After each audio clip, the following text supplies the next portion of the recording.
Personal month 7 వాళ్ళకి April నెలలో financial పరంగా, ఫ్యామిలీ పరంగా, బిజినెస్ పరంగా, జాబ్ పరంగా, నెక్స్ట్ విద్యార్థులకు ఎలా ఉంటుంది, ఆధ్యాత్మికంగా ఎలా ఉంటుంది, ఈ మొత్తం విషయాలు మొత్తాన్ని కూడా ఈ వీడియోలో మనం చాలా కూలంకషంగా వివరించేటువంటి ప్రయత్నం చేస్తాము. మరి ఇంకెందుకు ఆలస్యం, వీడియో మొత్తాన్ని కూడా ఎండ్ వరకు కూడా చూసేటువంటి ప్రయత్నం చేయండి.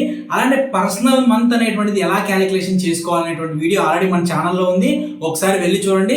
లేదంటే కింద డిస్క్రిప్షన్లో ఇస్తాను, ఆ డిస్క్రిప్షన్లో అయినా సరే చూసేటువంటి ప్రయత్నం చేయండి. హాయ్ హలో ఫ్రెండ్స్, నేను మీ Vivek Chandra, astronumerologist in advanced techniques, pronologist and signaturologist. So friends, personal month 7 వాళ్ళకి ఏప్రిల్ నెలలో కనుక చూసుకుంటే జనంతో దూరంగా ఉండాలనిపించడం కానివ్వండి, లోపల తమకి తాము ఎక్కువ తమని తాము తక్కువ చేసుకునేటువంటి భావాలు కానివ్వండి, ఆధ్యాత్మికత పట్ల ఎక్కువగా ఆకర్షణ పెంచేటటువంటిది. అలానే పాతకి బాధలు కానివ్వండి, పాత విషయాలు ఏవైతే ఉన్నాయో అవన్నీ బయటకు వస్తాయి. కానీ వాటిని క్లియర్ చేసుకునేటువంటి సమయం అండి ఇది. ఒక రకంగా చెప్పాలంటే ఈ నెలలో మీరు ప్రపంచాన్ని కాదండి, మీకు మీరు అర్థం అనేటువంటిది చేసుకోవాల్సినటువంటి అవసరం ఉంటుందండి. ఈ నెల వ్యక్తిగత జీవితం చాలామందికి ఒంటరితనాన్ని, అలానే కమ్యూనికేషన్ గ్యాప్స్ని, అలానే పాత జ్ఞాపకాలు మొత్తాన్ని కూడా తీసుకొస్తుంది. సో మీ రిలేషన్ పరంగా కనుక చూసుకుంటే మీ రిలేషన్లో కొంత మౌనంగా ఉండటం చాలా మంచిదండి. మీరు వ్యక్తిగతంగా ఎక్కువగా ఆలోచిస్తూ ఉండటంతో పాటుగా మాట్లాడటానికి కూడా ఎక్కువగా ఇష్టపడకపోవచ్చు. అలానే దీనివల్ల ఏమవుతుందంటే పార్ట్నర్కి అసహనంగా ఏర్పడేటువంటి అవకాశం ఉంటుంది. అంటే ఇప్పుడు రిలేషన్ అనేటువంటిది ఇద్దరికి మాట మధ్యలో లేదంటే కమ్యూనికేషన్ మధ్యలో ఏర్పడుతుందండి. సో ఇద్దరిలో ఒకళ్ళు మాట్లాడకుండా ఒకళ్ళే మాట్లాడుతూ ఉంటే మీ భావాలు ఏంటి, లోపల మీరు ఏమనుకుంటున్నారు, ఇవంతా తెలియక మీ పార్ట్నరు చాలా ఇబ్బందిగా ఫీల్ అయ్యేటువంటి అవకాశం ఉంటుందండి. ఇక మీరు సరళంగా అంటే చాలా తక్కువగా మాట్లాడటం, సరళంగా మాట్లాడటం, పాత విషయాలు ఏవైతే ఉంటాయో వాటిని మళ్ళీ తిరగేసుకొని తికమాట పడతా, అలానే ఇదేంటిది మనం రియల్ వరల్డ్లో జీవిస్తున్నట్టు కాకుండా ఏదో యాంత్రికంగా జీవిస్తున్నట్టు, ఇలా అనేక రకాలుగా మీకు ఈ ఏప్రిల్ మంత్ కొంచెం ఇబ్బంది పెట్టేటువంటి అవకాశం ఉంటుందండి. ఇక కుటుంబ సంబంధాలు కనుక చూసుకుంటే ఇంట్లో కొంత ఒత్తిడి అనేటువంటి రావచ్చు. కానీ మీరు మనసు విప్పి మాట్లాడితే ఖచ్చితంగా ఇవి ఏవైతే ప్రాబ్లమ్స్ ఉన్నాయో ఈ ప్రాబ్లమ్స్ మొత్తం కూడా పరిష్కరించబడేటువంటి అవకాశం ఉంటుందండి. ఇక మీ యొక్క మెంటల్ రిలేషన్ కనుక చూసుకుంటే లోపల చాలా నిశ్శబ్దంగా, బయటకి చాలా గంభీరంగా ఉండేటువంటి మంత్ ఇది. ఈ నెల మీరు చైల్డ్హుడ్ మెమరీస్, అలానే పాత స్నేహితుల గురించి ఎక్కువగా ఆలోచించేటువంటి విషయాలు అనేటువంటివి మీకు వస్తూ ఉంటాయండి. ఒక రకంగా చెప్పాలంటేనంటే పాత విషయాలు, పాత స్నేహితులు, పాత మెమరీస్, ఓల్డ్ మెమరీస్ ఇవన్నీ కూడా మీరు మీ మనసులోకి తెచ్చుకొని అనవసరమైనటువంటి భావోద్వేగాలకు లోన్ చేసేటువంటి మంత్ అండి ఇది. కాబట్టి కొంచెం మీరు జాగ్రత్తగా ఉండడం చాలా మంచిదండి. ఇంకో విషయం చెప్తున్నా, గుర్తుపెట్టుకోండి, ప్రతి వ్యక్తికి పాజిటివ్ ఉంటుంది, నెగిటివ్ ఉంటుందండి. పాజిటివిటీ అనేటువంటిది మన లైఫ్లో పెరగాల, నెగిటివిటీ అనేటువంటిది మన లైఫ్లో పెరగాల అనేటువంటిది మన మానసిక స్థితి అనేటువంటిది డిపెండ్ అయి ఉంటుంది. ఈ మానసిక స్థితిని మన సిగ్నేచరు, మన నేమ్ అనేటువంటిది రూల్ చేస్తాయండి. సో కాబట్టి మీ సిగ్నేచర్ని అలానే మీ నేమ్ని అడ్వాన్స్డ్ మెథడ్స్లో ఆ డేట్ ఆఫ్ బర్త్ ప్రకారం కరెక్షన్ చేయించుకోవాలనుకున్నా, అలానే యాస్ట్రో మొబైల్ నెంబర్ కావాలనుకున్నా కదా, స్క్రీన్ మీద కనిపించేటువంటి నా నెంబర్కి మార్నింగ్ 10 గంటల నుంచి ఈవినింగ్ 4 గంటల మధ్యలో కాల్ చేసేటువంటి ప్రయత్నం చేయండి. ఇక బిజినెస్ పరంగా కనుక చూసుకుంటే ఈ బిజినెస్ కొంచెం నెమ్మదిగా నడిచేటువంటి అవకాశం ఉంటుందండి. కొత్త ఒప్పందాలు కాదండి, ఇప్పటికే చేసిన తప్పులు ఏవైతే ఉన్నాయో ఆ తప్పుల్ని ఫస్ట్ విశ్లేషించుకోండి. వాటిని విశ్లేషించుకునేటానికి అద్భుతమైనటువంటి సమయం అన్నమాట. కాబట్టి వెతికేది కొత్త బిజినెస్లు కాదండి, ఉన్న బిజినెస్లో పాత తప్పులు మనం ఏం చేసాము, ఫ్యూచర్లో ఏం చెయ్యొద్దు అనేటువంటి దాని మీద మీరు వర్క్ అనేటువంటి చేయగలిగితే చాలా అంటే చాలా అద్భుతమైనటువంటి రిజల్ట్ నెక్స్ట్ మంత్ నుంచి వచ్చేటువంటి అవకాశం ఉంటుందండి. ఈ నెల పని ఒత్తిడి, ఇక బిజినెస్ అయిపోయింది కదండి, మనం జాబ్ హోల్డర్స్ పరంగా మనం చూసుకుంటే ఈ నెల పని ఒత్తిడి అనేటువంటిది కొండలాగా కనిపించేటువంటి అవకాశం ఉంటుందండి. కానీ మీరు విశ్లేషణాత్మకమైనటువంటి ప్రాక్టికల్గా ఆలోచించేటువంటి వ్యక్తులుగా మీరు మీ సమస్యలు ఏవైతే ఉన్నాయో వాటిని చాలా అంటే చాలా స్ఫూర్తిదాయకంగా ఎదుర్కొంటారండి. మీ సమస్యలను బాస్ వరకు తీసుకెళ్తారు. అనుమానాలు, అపార్థాలు ఏవైతే ఉంటాయో అవన్నీ కూడా తొలగిపోయేటువంటి అవకాశం ఉందండి.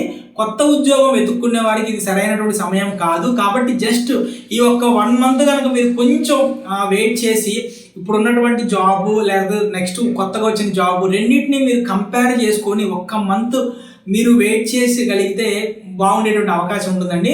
అలానే ఇంకొక విషయం ఏంటంటే ఇప్పటివరకు నేను ఎందుకు అన్నదతో కలవలేకపోతున్నాను, నాకు ఎందుకు ఇలా ఉంది, ఇదేంటి అదేంటి అని ఎవరైతే మీలో మీరు అవుతున్నారో మీ శక్తిని మీకు మీరుగా ఆత్మ పరిశీలన చేసుకోవాల్సినటువంటి సరైనటువంటి సమయం అండి. అలానే స్కిల్ డెవలప్మెంట్ మీద కూడా మీరు ఎక్కువగా దృష్టి పెట్టాల్సినటువంటి అవకాశం అనేటువంటిది అవసరం అనేటువంటిది చాలా ఉందండి. ఇక మీకు సంబంధించినటువంటి ఫైనాన్షియల్ పరంగా చూసుకుంటే ఈ నెలలో మీకు ఆదాయ వృద్ధి అనేటువంటిది స్పష్టంగా కనిపించదండి. ఓకే, వస్తూ ఉంటుంది, వచ్చేటట్లు కనిపిస్తూ ఉంటుంది, కానీ వస్తుందా రావట్లేదా అనేటువంటిది స్పష్టత అనేటువంటిది ఉండదండి. కానీ ఇది రంగా చెప్పాలంటేనండి వచ్చే డబ్బు మొత్తం పోగొట్టుకొని అంటే ఖర్చు చేసుకొని తర్వాత ఇబ్బంది పడే కంటే డబ్బు అనేటువంటిది నిదానంగా వస్తూ ఫ్యూచర్లో ఎక్కువ మొత్తంలో రావటం అనేటువంటిది మీకు సంబంధించినటువంటి విధంగా మీ మంత్కు అనుగుణంగా కరెక్టేనండి. నెక్స్ట్ మీరు ఖర్చులు బాగా చూసుకుంటే అంటే ఖర్చులు కంట్రోల్ అనేటువంటి చేసుకోవాలండి, లేదంటే ఇబ్బంది పడేటువంటి అవకాశం ఉంటుందండి. మీరు ఇన్వెస్ట్మెంట్లు చేయవలసినటువంటి సమయం ఇది, కానీ ఇన్వెస్ట్మెంట్లు అనేటువంటిది వాయిదా వేసుకుంటూ ఉంటారు. అలానే మీ మనసులో కనుక డౌట్లు కనుక ఉన్నట్లయితే ఖచ్చితంగా కూడా మీకు ఇది కరెక్టా కాదా అని నిర్ధారణ అనేటువంటి చేసుకున్న తర్వాత మాత్రమే మీరు డెసిషన్ అనేటువంటిది తీసుకోండి. అలానే ఆకస్మిక ధనలాభం కోసం పంచాంగాల మీద ఆధారపడకండి. మళ్ళీ చెప్తున్నాను, అర్థమైంది. ఎందుకంటే ఈ మంత్ మీకు ఎలా ఉంటుందంటే ఏ పని చేయాలనుకున్నా సరే ఇక ఇదే ఎప్పుడు అది ఎప్పుడు అది ఎక్కడ ఇది ఎక్కడ, ఇందులో పెడితే ఇదిగో ఈ నక్షత్రంలో పెడితే అక్కడ డబ్బు వచ్చింది, ఈ రాశిలో పెడితే ఇక్కడ డబ్బు వచ్చింది, ఇదే పనులు ఉంటారండి ఏప్రిల్ మంత్ అంతా కూడా. సో కాబట్టి కొంచెం ప్రతి ఒక్కటి కూడా ప్రాక్టికల్గా ఆలోచిస్తూ వెళ్తే చాలా బాగుంటుందండి. అలానే వ్యక్తిగత లావాదేవీలు ఏవైతే ఉంటాయో వాటిలో కొంచెం స్పష్టత రండి. ఇక మీకు కనుక చూసుకుంటే శనివారం రోజున శని భగవానునికి ఆరాధన చేయడం అనేటువంటిది మీకు కలిసి వచ్చేటువంటి విషయంగా మనం చెప్పుకోవచ్చు. ఇక విద్యార్థుల పరంగా చూసుకుంటేనండి ఈ నెల అద్భుతంగా మారుతుందండి. అంటే ఎలా అంటే ఇది నాకు రాదు అనుకున్నా సరే ఖచ్చితంగా దీన్ని నేను సాధించాలి, నేను సాధించగలను అనేటువంటి పట్టుదలతో ఉంటారండి. ఏకాగ్రత అనేటువంటిది పెరుగుతుంది. అలానే ఏదైతే మీరు స్టడీ చదువుతున్నారో దాంట్లో లోతుగా వెళ్ళేటటువంటి అవకాశం ఉందండి. అలానే అంత లోతుగా మీరు రీసెర్చ్ పరంగా వెళ్ళేటువంటి అవకాశం చాలా ఉందండి. సో గ్రూప్ స్టడీస్ లేదంటే ఫాస్ట్ రివిజను ఇవి ఏవైతే ఉంటాయో ఇవి అనవసరం అనిపిస్తాయండి మీకు. ఎందుకంటే మీరు వెరైటీగా కాకుండా నిదానంగా చదువుకుంటూ ఉంటారు. నిదానంగా చదువుకోవడమే మీకు పాజిటివ్ వచ్చేటువంటి అవకాశం ఉంటుందండి. ఇక పరీక్షలు కనుక రాసేవాళ్ళంటే టైం మేనేజ్మెంట్ మీద మీరు ఎక్కువ పట్టు పెంచుకోవాల్సినటువంటి అవసరం ఉంది. ఎందుకంటే ప్రశ్నలు ఫార్ములా ఆధారంగా రాకపోవచ్చు అండి, అంటే స్పష్టంగా లేకుండా ఉండేటువంటి సమస్యలు ఏర్పడచ్చు. కానీ మీరు చదివిన దాంట్లో నుంచే ప్రశ్నలు వస్తున్నాయి, దానికి సమాధానాలు అనేటువంటి మీరు రాయగలరు అనేటువంటి విషయాన్ని మీరు మర్చిపోకండి. సో విద్యార్థులు ఎవరైతే ఉన్నారో వాళ్ళు ఓం నమో భగవతే వాసుదేవాయ అనేటువంటి మంత్రాన్ని ప్రతిరోజు కూడా 108 సార్లు ఖచ్చితంగా కూడా పఠించేటటువంటి ప్రయత్నం చేయండి, చాలా బాగుంటుందండి. ఇక ఆధ్యాత్మిక పరంగా చూసుకుంటే అసలు 7 నెంబరే పర్సనల్ మంత్ 7 వచ్చినప్పుడే వాళ్ళు ఆధ్యాత్మికంగా ఉత్తమ స్థితిలోకి వెళ్ళేటువంటి సమయం అండి. అంటే ఒక రంగా ఎలా ఉంటారంటే అండి ప్రతిదానికి కూడా డిటాచ్మెంట్ అయిపోతారండి. అంటే ఏది జరుగుతున్నా సరే ఇది ఎందుకు జరుగుతుంది అంటే ఆ పరమాత్ముడు నాకు ఏదో సమాధానం ఇవ్వాలనుకుంటున్నారు, లేదంటే నేను పలానా చోటకి వెళ్ళాను కాబట్టి పలానా జరుగుతుంది. సో ఇదంతా ఎందుకు మనకి ఇదంతా ఎందుకు, ఈ జీవితం ఇదంతా ఎందుకు, మనం ఆధ్యాత్మికంగా ఉండాలి, ఇట్లా ఈ విధంగా వేదాంత ధోరణిలోకి వెళ్ళిపోయేటటువంటి అవకాశాలు ఎక్కువగా ఉంటాయండి. సో ఈ మంత్ మీకు ధ్యానం మీద ఎక్కువ ఇంట్రెస్ట్ కలుగుతుంది, ధ్యానం చేస్తారు, ఆధ్యాత్మిక పరంగా పుస్తకాలు ఎక్కువ చదువుతుంటారు, జపాలు ఎక్కువ చేస్తూ ఉంటారు, ఎక్కువ సైలెంట్గా నిశ్శబ్దంలో మీలో మీరు నేనేంటి అనేటువంటి దాని మీద మీరు ఎక్కువగా ఆలోచిస్తూ ఉంటారండి. సో మీకు ఓ రంగా చెప్పాలంటే గంగా స్నానం కానివ్వండి, లేదంటే సత్యనారాయణ స్వామి వ్రతం కానీ, లేదంటే దత్తాత్రేయుని పూజ కానీ, లేదంటే గురు చరిత్ర పఠనం అనేటువంటివి ఇవి మీకు జీవితంలో ఒక కొత్త మార్గదర్శకాన్ని అనేటువంటి చూపిస్తాయండి. లేదంటే ప్రతిరోజు కూడా ఓం నమో నారాయణాయ అనేటువంటి మంత్రాన్ని మీ యొక్క శరీరానికి, మనసుకి, లేదంటే శాంతిని, స్థిరత్వాన్ని, ప్రశాంతతని ఇవ్వడానికి చాలా అంటే చాలా ఉపయోగపడతాయండి. ఓవరాల్గా చెప్పాలంటే కొన్ని జాగ్రత్తలు, సూచనలు కనుక మనం చూసుకుంటే, డిప్రెషన్ లాగా అనిపించినా సరే ప్రపంచం వైపు తిరిగి చూడండి, ఓకేనా? మీరే కాదు, ప్రపంచంలో చాలామంది ఉన్నారు. స్నేహితులతో కనెక్ట్ అవ్వండి.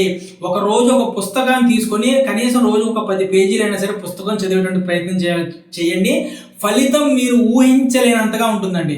అలానే ఇక చూసుకుంటేనండి, ఆ భయాలు ఏవైతే ఉన్నాయో ఆ భయాలు అనేటువంటివి పక్కన పెట్టండి. మీరు లోపల స్థిరంగా ఉన్నప్పుడు మాత్రమే బయట ప్రపంచం అనేటువంటి సాఫీగా ఉండేటువంటి అవసరం ఉంటుందండి. ఇక ఏప్రిల్ నెల మీకోసం ఒక ఆధ్యాత్మిక పరివర్తనకు సంబంధించినటువంటి ప్రయాణాన్ని చూపిస్తుందండి. ఈ నెలలో మీరు ఎంతో లోతుగా ఆలోచిస్తారు. మీ బలం ఏంటి మీరు తెలుసుకుంటారు. ఆ బలానికి అనుగుణంగా ఎదుగుతారండి. మీ జీవితంలో ఎప్పుడు మీరు ఎదగాలంటే ఒక్కోసారి ఆగి, ఎలా అంటే slow and steady wins the race అని అంటారు కదండి. సో ఆ విధంగా ప్రతి ఒక్కటి కూడా మీరు ఆగి ఒకరి తర్వాత ఒకటి అంచనా వేసుకొని ముందుకు వెళ్ళేటువంటి విధంగా మీరు ముందుకు వెళ్తూ ఉంటారండి. కాబట్టి ఈ మంత్ అనేటువంటిది మీకు చాలా అంటే చాలా ఆధ్యాత్మికంగా బాగుంటుంది. కాకపోతే ఏంటంటే కొంచెం ప్రాబ్లమ్స్ అనేటువంటి ఫేస్ చేస్తున్న ప్రాబ్లమ్స్ ఎవరికైనా ఉంటాయండి. సో ఫ్రెండ్స్, ఎవరైనా సరే అడ్వాన్స్డ్ టెక్నిక్స్ ద్వారా నేమ్ కరెక్షన్, వేదిక్ సిగ్నేచర్ కానీ ఆస్ట్రో మొబైల్ నెంబర్ కావాలంటే కనుక స్క్రీన్ మీద కనిపించేటువంటి నా నెంబర్ కాల్ చేసేటువంటి ప్రయత్నం అనేటువంటిది చేయండి. అలానే ఈ వీడియోని 10 మందికి షేర్ చేసి కామెంట్లో మీ యొక్క ఊరి పేరు ఏంటి తెలియజేసి, అలానే నా వీడియోని లైక్ చేసిన మీ అందరికీ కూడా నా హృదయపూర్వక కృతజ్ఞతలు అండి. Thank you.